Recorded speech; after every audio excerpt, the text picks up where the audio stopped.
Hello and welcome. I'm Thomas Porteous and you're watching the World Report on NewsX World.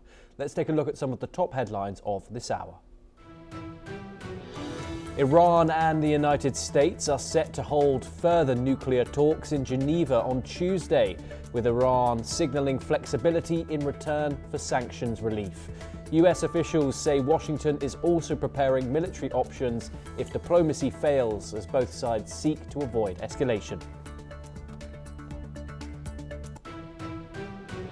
Israeli media report the government has approved the plan to register large areas of the occupied West Bank as state property for the first time since 1967.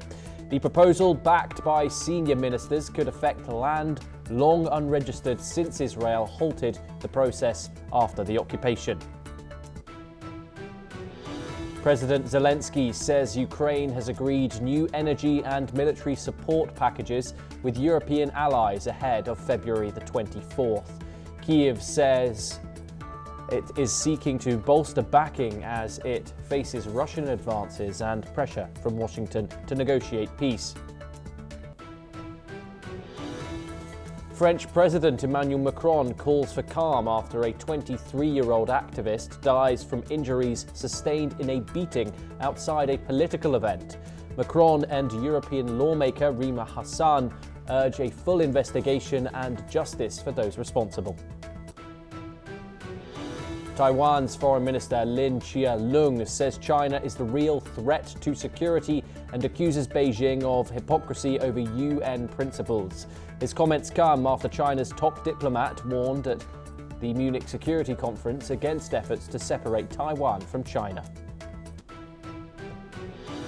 Palestinian officials say at least 11 people were killed in Israeli airstrikes across northern and southern Gaza, including 4 in a displacement camp and 5 in Khan Yunis. Israel says it targeted Hamas fighters after alleged ceasefire violations, as both sides accuse each other of breaching the October truths. US Secretary of State Marco Rubio begins a 2-day trip to Slovakia and Hungary to strengthen ties with their conservative governments. The State Department says he will discuss energy cooperation, NATO commitments, and other bilateral issues. This comes after Rubio tells the Munich Security Conference that America remains committed to Europe, even as it pushes to reshape the transatlantic alliance. His remarks come after months of strain, including President Trump's tariff threats and previous criticism of European allies. We start this hour in the Middle East. Iran is pursuing a nuclear agreement with the United States that ensures economic benefits for both parties, according to diplomat Hamid Ganbari. The renewed talks aim to resolve Iran's nuclear program dispute and prevent military conflict. The US has increased military presence in the region, deploying a second aircraft carrier. Ganbari emphasized the need for the US to gain economic returns in areas like oil, gas, and aircraft purchases. The US Secretary of State Marco Rubio reaffirmed Trump's preference for diplomacy despite past failures in negotiations. A US delegation, including Steve Witkoff and Jared Kushner, will meet Iranian officials in Geneva. Iran is willing to compromise on uranium enrichment for sanctions relief, but will not accept zero enrichment. Economic pressure on Iran continues with efforts to reduce its oil exports to China. Joining us now is Ross Feingold, a political analyst. He joins us live from Taipei in Taiwan. Ross, thank you very much for joining us here on the broadcast. Given that these two parties remain so far apart when it's coming to certain issues, including nuclear enrichment to absolute zero, what are your hopes for these talks? Do you think we could see some serious breakthroughs as we go into Geneva in the next 48 hours? The good thing is they're talking, so there's always hope as long as they are talking, which they are going to do in the coming days. But as far as a breakthrough, the situation remains unchanged from the way it's been for many years. and that's Iran has to give up its nuclear weapons development program and allow international inspection. Nobody takes them seriously that they're only developing civilian nuclear power with their research program. So it's very much up to the Iranians, and the negotiating room that they have is to ask for sanctions relief, to ask the United States to engage with Iran on a normal basis going forward if Iran was to give up its nuclear as well as its long-range missile programs, which is also a very, very important issue here. But to say to the U.S. you have to back off on any kind of talk of regime change, and frankly, we don't know if at the moment if that's really a goal of the Trump administration anyway. And President Trump has been critical of regime change efforts numerous times, and that's a position he's made very clear. So it does seem that there's space for a deal here, but it's really up to the Iranians to do the smart thing, give up a nuclear weapons program, which they absolutely do not need for their national security, and also to give up the long-range missile program because they don't need a long-range missile program for their national security either. So it's up to them. Would we really say that it is the same, Ross, due to the fact that the United States has that huge naval build-up in the Persian Gulf currently, and of course, one can't forget the alleged political instability which is going on right now in the country following those huge protests that we saw at the start of the year. Some experts are saying that the Iranian regime is as unstable as it has ever been. What does that mean going into these talks? Does it mean that Iran might be due to make further heightened concessions here? It's possible because what the regime wants most of all is regime survival. That is far more important to the people who are in the religious leadership or in the military leadership or the business world, the cronies of the regime who want to keep their special privileges. They want to remain in power, so that does give them some negotiating room. I wouldn't call it leverage. They don't have much leverage, but the Trump administration and President Trump, they've attacked before. Obviously, last June, together with Israel, they did attack Iran's nuclear facilities. And with the surge of military resources into the region, it's certainly very possible that President Trump will give the order again. And what his goal is, again, that part is not clear. Is he just going to strike nuclear research facilities and ballistic missile facilities? Or is he going to try and bring about regime change, notwithstanding his past criticism of regime change? That part is somewhat unknown. But again, there is room for regime survival if the Iranian regime would give up its nuclear and its ballistic missile program. So it's up to them.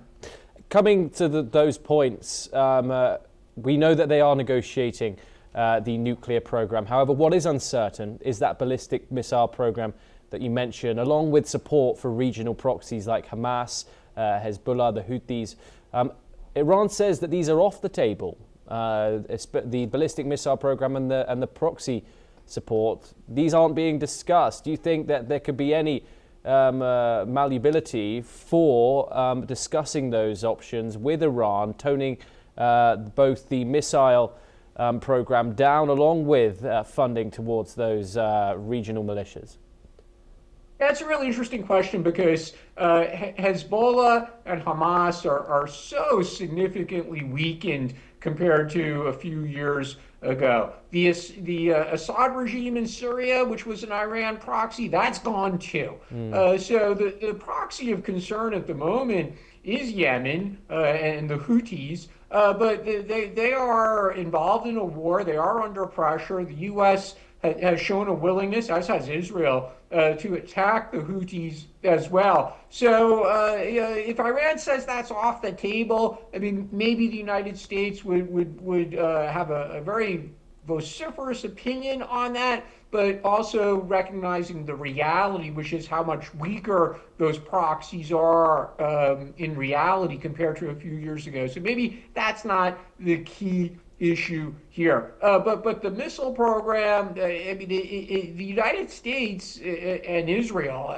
they're not going to accept Iran continuing to develop ever stronger long-range missiles that pose a threat not just to Israel but to other countries in the region, because those countries are not a threat to Iran, and there's just no justification for Iran to maintain these programs. And again, part of the purpose of the program is not just to maintain an existing arsenal, it's to build a larger and more capable arsenal. And this is just unacceptable to the United States and Israel and other countries in the region as well. So just like with the nuclear program, the decision is with the Iranians.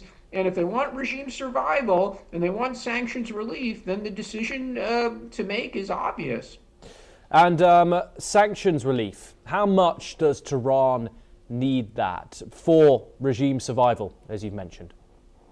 Desperately. The sanctions from the United States and some of its close allies are extremely damaging to Iran's economy, and that's been the situation for many years. And one thing we know from sanctions, whether it's Cuba or other places around the world, regimes do survive. They often find a way to survive.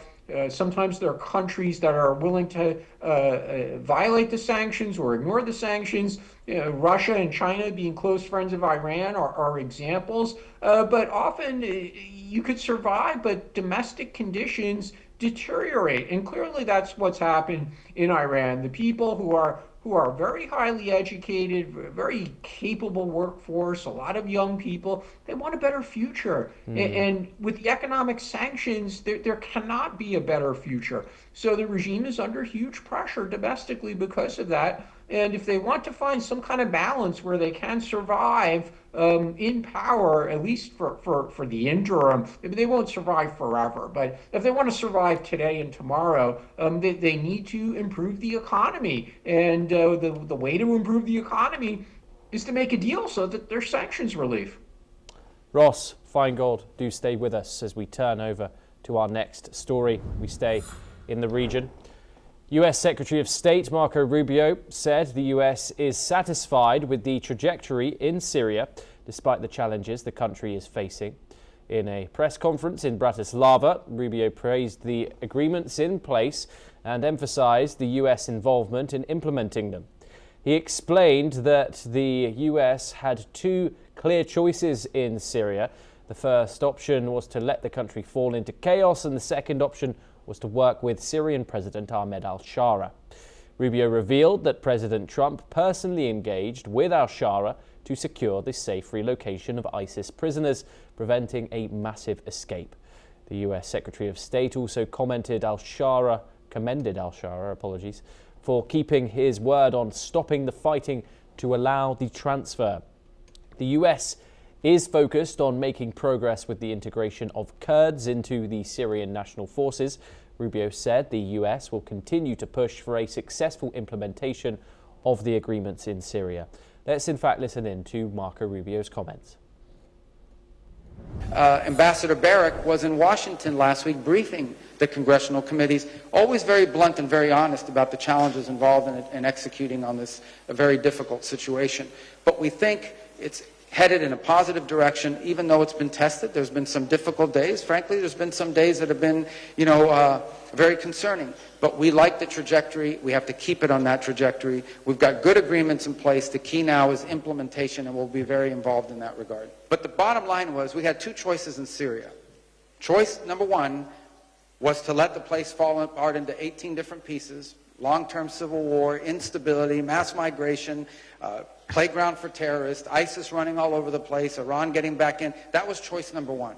Choice number two is to try to see if it was possible to work with these interim authorities and with al-Shara and with his team. Guess what? We chose number two because it was made sense. Ross joins us once again. Ross, what's your analysis on Rubio's statements there? How responsible is the United States for keeping stability in Syria? Of course, there's numerous amounts of problems there, particularly in the northeastern regions. But what did you make of the Secretary of State's statements when it came to that? the Trump administration wants to be engaged with Syria and engaged with supporting the new government and pushing it to making the right decisions, whether that's respecting minority rights, dealing with the ongoing threat from ISIS, which is not over yet. They still are active, and also finding ways to de-escalate tensions between Israel and Syria. So the Trump administration remains heavily engaged. It did put pressure on the Kurds to pull back from areas where the Kurdish militia was occupying part of Syrian territory. So for now, this seems to be a high priority for the Trump administration, which I think the new government in Syria also looks at as a positive. They're happy that the United States has taken an interest in helping their country move forward to a better future. Ross Feingold, stay with us once again as we turn over to the US for our next story. But first, we have some breaking news coming in. US President Donald Trump has announced that members of the Board of Peace have committed thousands of personnel to support an international stabilization force and assist local police in Gaza. This pledge aims to restore stability in the region amidst ongoing conflicts. Trump also revealed that the member states have collectively pledged over $5 billion towards humanitarian aid and reconstruction efforts in Gaza. These funds will support vital infrastructure rebuilding and provide critical assistance to those affected by the crisis. The commitment comes as part of broader international efforts to address the humanitarian and security challenges in Gaza, with significant contributions from peacekeeping forces and financial support aimed at alleviating the ongoing suffering in the region. We move on from that breaking news and we stay in the US. A senior African advisor to US President Donald Trump, Masad Boulos, says there is no military solution to the war in Sudan, calling for urgent diplomatic efforts to end the conflict. The advisor said the fighting has devastated civilians and risks further regional instability if it continues. The comments come as international mediation efforts struggle to gain traction and humanitarian conditions in Sudan continue to deteriorate. The United States says it is working with regional and global partners to push for a ceasefire and a political process. Let's listen in to what the advisor had to say. Unfortunately, there are two parties. One may have committed much more than the other, but we have to work, as mediators, we have to work with both sides to get to an end, a peaceful end to this war. We all know that there's no military solution. This has to end peacefully through a negotiated... Ross Feingold joins us once again.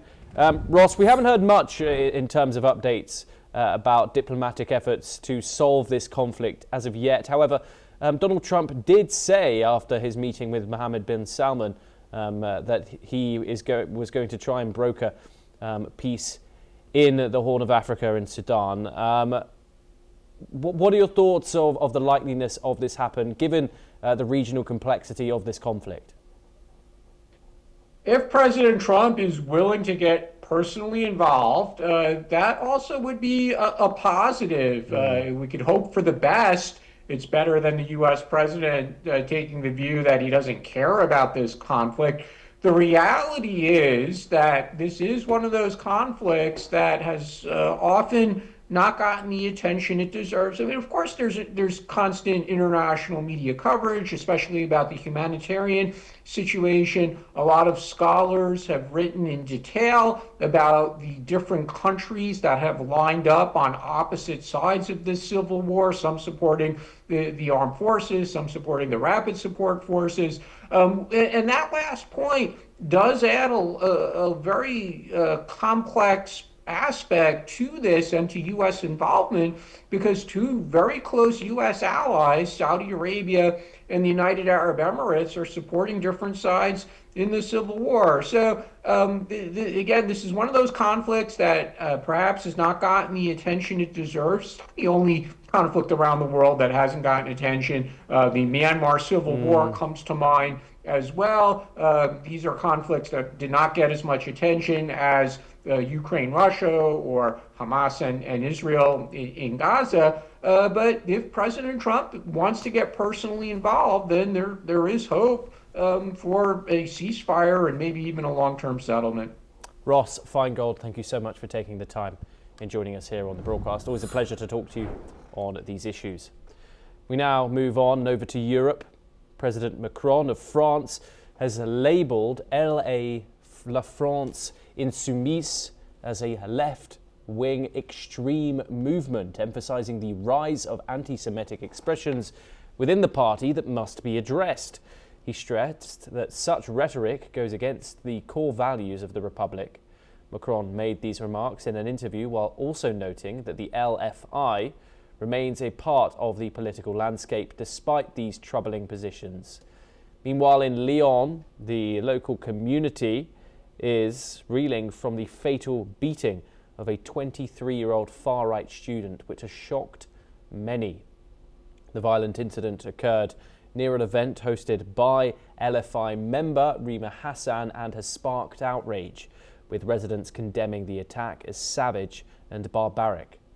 The beating, which was politically motivated, has intensified concerns over the growing divide between the far left and the far right factions in the city, raising alarms about increasing extremism in the region. Let's listen in. Ah bah c'est extrêmement choquant. Et puis, c'est pas du tout la démocratie. La démocratie n'a pas été faite pour ça. C'est de vivre ensemble, c'est accepter l'opinion de l'autre, dialoguer. Mais on voit bien que les deux bords, c'est deux bords qui ne dialoguent pas. Voilà. Ouais, je trouve ça très dommage qu'un gamin perde la vie pour des histoires politiques de ce niveau-là. On ne devrait jamais en arriver à des extrémités aussi excessives. Voilà, qu'est-ce que je voulais vous dire, un garçon a perdu la vie et c'est vraiment c'est des sauvages, c'est des barbares, il n'y a pas d'autre mot, que ce soit d'un côté comme de l'autre. Voilà, qu'on en arrive à ces extrémités, je trouve ça mais vraiment lamentable. We move on. Severe flooding has hit central Spain after a major river overflowed its banks following a violent storm. Authorities say heavy rainfall caused water levels to rise rapidly, flooding roads, homes and farmland.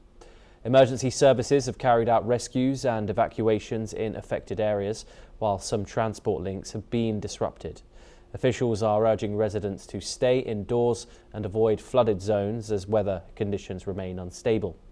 The storm is the latest in a series of extreme weather events to impact the region.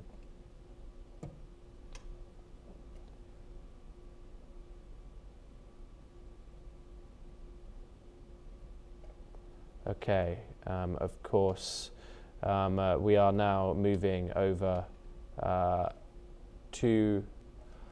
we are staying in Spain, of course, where floods have hit the Iberian Peninsula with extreme weather events on the rise on the European continent. We're seeing an increase in storms, in extreme weather of all kinds. Severe flooding hitting the Spanish country. Okay. Now we turn to South Asia.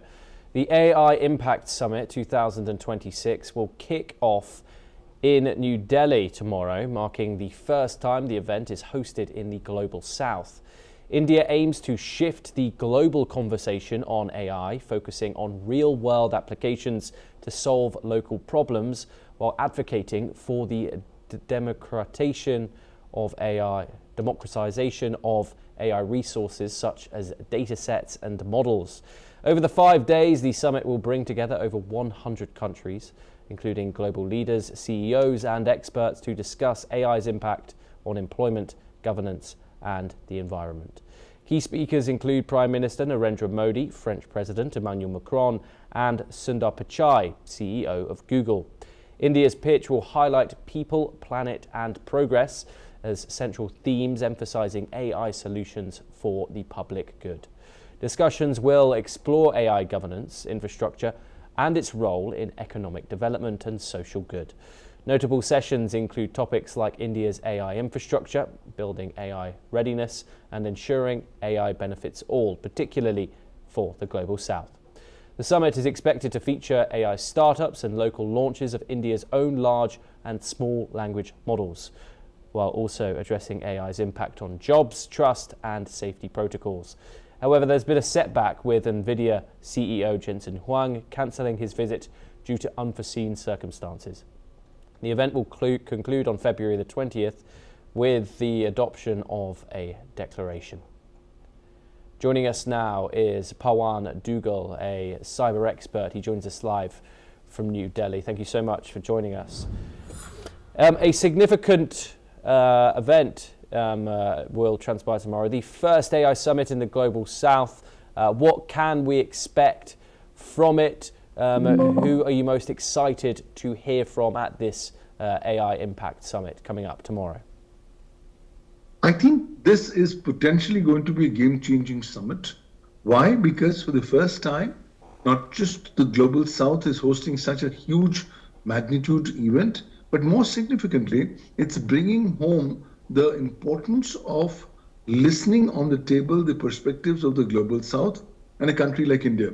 Not just the biggest democracy in the world, not just the most powerful, the most populous nation in the world, but more significantly, one extremely significant state actor whose voice will determine how the future jurisprudence on AI is going to actually go forward. So I believe that the discussions in this India AI Impact Summit is going to be focusing on planet, on people, on progress, but more significantly is going to embody the hopes and aspirations of the developing and the least developed countries. It will also aim to shift the focus from a Western-centric viewpoint of AI governance to a governance model which is inclusive, which also puts on the table the digital have-nots in the form of those developing countries who do not have the resources to be in the AI arms race. But nonetheless, one particular summit which is going to help push the envelope for evolving cyber legal jurisprudence concerning artificial intelligence in the coming times. Where does the world stand on safety, responsibility when it comes to artificial intelligence? Of course, we're now seeing AI become a central part to our lives, whether we like it or not. It is inevitable, much like the rise of the internet, a huge breakthrough when it comes to this. Where do different countries stand? Do we expect some disagreements when it comes to this document, understanding that's meant to be signed at the end? What real changes are we expected to see here? Well, we are expecting to see numerous discussions. There will be challenges. Not everybody is going to be united in their perspectives. But India always believes in working by consensus, and it will aim to arrive at some consensus among state players. Already India is leading by example. Last week, India has introduced its new soft legislation on AI in the form of the Information Technology Amendment Rules 2026, which mandate labeling of AI content. In January, India launched the Global AI Harms Registry, which is encouraging people to report cases where AI causes harm to humans in 8 different categories, whether by name or whether by anonymously. In January also saw India launching the AI Accountability Framework, which is a coalition of legal principles and philosophies which have to be kept in mind by lawmakers and governments as they come up with new legal frameworks. I expect more focus on inclusivity. I think that there will be focus on more innovation, and we would want to see how AI can be used as an instrumentality for national growth, for protecting the sovereign national interests of developing countries, yet at the same time making it as much inclusive given the game-changing transformative nature of artificial intelligence. Focus will also be on discussions on AI crimes and the misuse of AI for breaching the cybersecurity. All these issues, including issues of privacy and data protection in the AI ecosystem, and the lethal combination between artificial intelligence and quantum computing, which is likely to throw up new challenges, are likely to be discussed. The challenges of agentic AI and artificial general intelligence are also going to be potentially discussed. We expect ultimately a policy document which contains the common minimum denominators of agreed principles which stakeholders agree have to be focused on as we move forward. So all said and done, a transformative conference, a transformative AI summit, which is definitely going to push the envelope as far as the new understanding, consensus on different concepts concerning the regulation, concerning the ethicality, concerning the accountability of AI is going to be coming up in this new summit. Yes. Pawan Duggal, thank you so much for taking the time and joining us. Of course, we'll keep our viewers informed on the AI Impact Summit coming up in the next few days. We have some breaking news coming in from the US President, Donald Trump. He has called on Hamas to move forward with disarmament under his post-war Gaza plan. He's emphasized that Hamas must uphold its commitment to full and immediate demilitarization, a key component of the ceasefire plan brokered by the United States after the war triggered by Hamas's October 2023 attack on Israel. In a post on his Truth Social platform, Trump also announced that members of his Board of Peace had pledged $5 billion towards reconstruction in Gaza. This commitment comes ahead of the board's February the 19th meeting in Washington, D.C. The United Nations had endorsed the plan in November, and the disarmament of Hamas is seen as a crucial step in ensuring long-term peace and stability in the region.